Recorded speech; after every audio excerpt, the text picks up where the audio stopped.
So hello guys, magandang maulan na hapon sa ating mga viewers, no. Ngayong hapon pala guys ay magkakabit tayo ng salamin dito sa tricycle.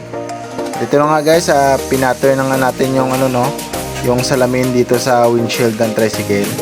Anyway guys, kung gusto niyo pala ng mga ganitong video guys, pwede niyong tapusin itong video at pakipindot talaga ng ating like button at saka subscribe, no, para marami pa tayong ma-upload na video ngayon guys.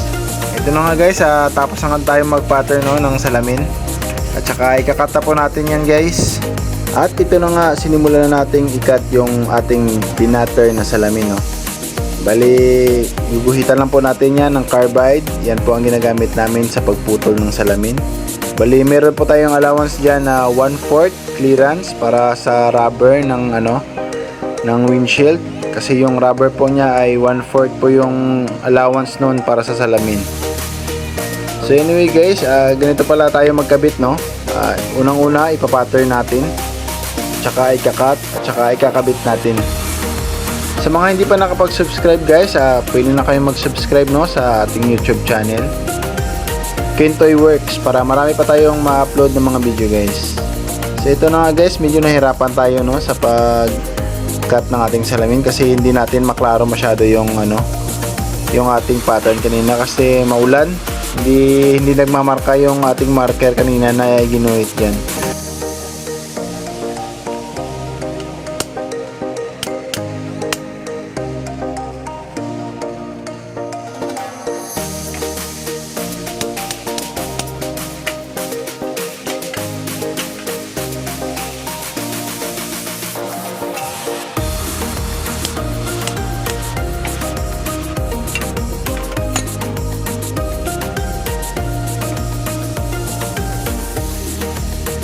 So ganyan lang po tayo magputol ng salamin.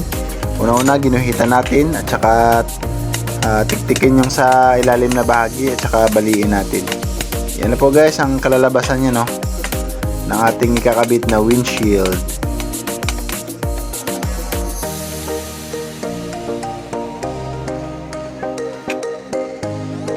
So bali dito pala guys ay kinukuha natin yung mga tira-tira, no.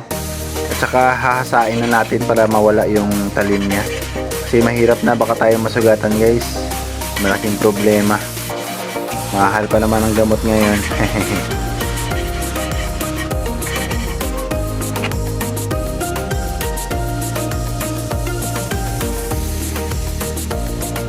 At dito nga kinabit na nga natin yung rubber, no.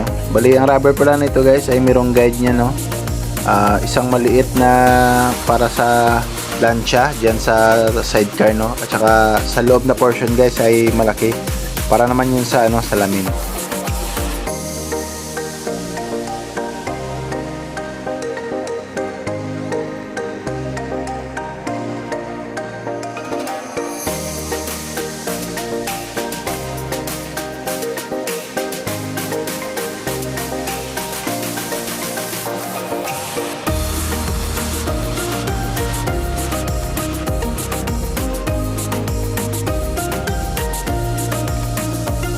So dito naman ay maglalagay tayo ng salamin. Bali ito pa lang gamit natin guys, isang flat screw. At saka sa pagkabit pa lang ng salamin ay tinutulak lang natin yan palabas, no, yung rubber. Kung titignan natin guys ay parang madali lang, no, pero sa totoo lang medyo mahirap yan kapag hindi ka pa marunong. Kaya kung sa inyo guys, kung hindi nyo alam kung paano magkabit nito, mas mabuti pang ipakabit nyo na lang sa mga eksperto, no, sa kagaya namin na mga glass installer, para hindi na masayang yung mga pera natin guys.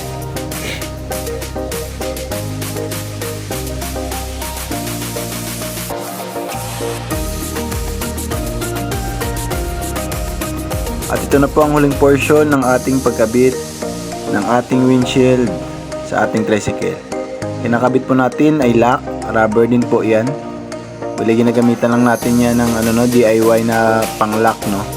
Yan yung ginagamit ko dyan sa paglagay ng una ko. So maraming salamat guys sa panonood ng ating video.